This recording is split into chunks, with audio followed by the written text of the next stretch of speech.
Robin hood cinema తర్వాత నితిన్ హీరోగా దిల్ రాజు నిర్మాణంలో వేణు శ్రీరామ్ తెరకెక్కించిన సినిమా తమ్ముడు. ఇందులో వర్ష బొల్లమ్మ, సప్తమి గౌడ హీరోయిన్లుగా నటించగా లయ కీలక పాత్రలో నటించింది. స్వస్తిక విజయ్, సౌరభ్ సచ్దేవ్ తదితరులు ఇతర పాత్రల్లో నటించారు. వకీల్ సాబ్ తర్వాత వేణు తెరకెక్కించిన సినిమా కావడంతో అంచనాలు కూడా భారీగానే ఉన్నాయి. ఎమోషనల్ యాక్షన్ ఎంటర్టైనర్ గా వచ్చిన తమ్ముడు ఆడియన్స్ ను ఎంతవరకు అలరించింది అనేది ఈ రివ్యూలో చూద్దాం. జై ఒక ఆర్చర్. చిన్నప్పటి నుంచి కష్టపడి విలువిద్యలో శిక్షణ తీసుకుంటాడు. ఎలాగైనా దేశానికి గోల్డ్ మెడల్ తేవాలనేది ఆయన కల. కానీ బుల్సై కొట్టడంలో ప్రతిసారి మిస్ అవుతుంటాడు. మీలో ఏదో సమస్య ఉంది, ముందుగా దాన్ని పరిష్కరించుకున్న తర్వాత లక్ష్యం వైపు ఆలోచించు అని కోచ్ చెప్పిన మాటలు విన్న తర్వాత పరిష్కారం కోసం బయలుదేరుతాడు జై. అలా తన అక్క ఝాన్సీకి చిన్నప్పుడు చేసిన అన్యాయం గుర్తొస్తుంది. దాంతో అక్క దగ్గరికి బయలుదేరుతాడు తమ్ముడు. అతను వెళ్లేసరికి అక్క కుటుంబం ప్రమాదంలో ఉందని తెలుసుకుని ఆమెకి ఇచ్చిన మాట ప్రకారం తన ప్రాణాన్ని సైతం పణంగా పెడతాడు. అక్కకి ఇచ్చిన మాట కోసం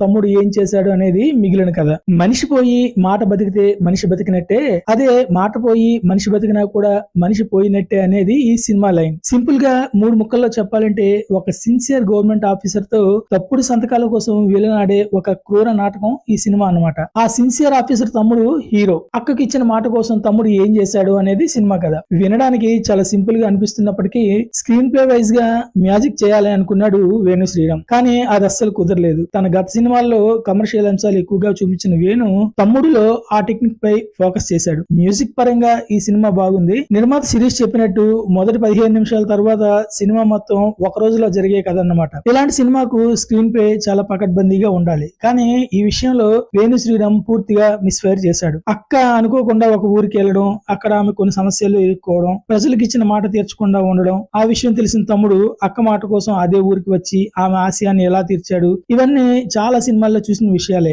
ఇందులో ఒక డైలాగ్ ఉంటుంది, అనుగక్షతి ప్రవాహ అని. అంటే గో విత్ ది ఫ్లో అని అర్థం. దారి ఎటు చూపిస్తే అటు వెళ్లిపో అని దాని మీనింగ్. కథా కథనాలు కూడా అలాగే వెళ్లిపోయాయి. ఇక నితిన్ నటన గురించి ప్రత్యేకంగా చెప్పుకోవాల్సింది ఏమీ లేదు. ఏ పాత్ర ఇచ్చినా కూడా శక్తివంచం లేకుండా ప్రయత్నిస్తూ ఉంటాడు. కాకపోతే కథలు వర్కౌట్ కానప్పుడు ఆయన మాత్రం ఏం చేస్తాడు చెప్పండి. హీరో తర్వాత అత్యంత కీలకమైన పాత్ర లయ పోషించింది. అక్క పాత్రకు ఆమె ప్రాణం పోసింది. మరో చిన్న పాప క్యారెక్టర్ కూడా చాలా బాగుంది. ఇక హీరోయిన్ వర్ష బొల్లమ్మ, సప్తమి గౌడలు తమ పాత్రలకు న్యాయం చేశారు. లేడీ విలన్ గా స్వస్తిక విజయ్ బాగుంది. మరో కీలక పాత్రలో బాలీవుడ్ నటుడు సౌరభ్ సచ్దేవ్ బాగా నటించాడు. మిగిలిన వాళ్ళందరూ తమ తమ పాత్రల మేరకు న్యాయం చేశారు. ఈ సినిమాకు ప్రధానమైన బలం సంగీతం. అజనీష్ లోక్నాథ్ ఈ విషయంలో సూపర్ సక్సెస్ అయ్యాడని చెప్పాలి. పాటల కంటే ఎక్కువగా బ్యాక్గ్రౌండ్ స్కోర్ విషయంలో ఎక్కువగా ఆకట్టుకున్నాడు అజనీష్. సినిమాటోగ్రఫీ కూడా అద్భుతంగా ఉంది. ఎక్కువ భాగం సినిమా అడవిలోనే సాగుతుంది. అక్కడి అందాలను చాలా బాగా చూపించారు సినిమాటోగ్రాఫర్ సమీర్ రెడ్డి, కేవి గుహన్, సత్యజిత్ పాండే.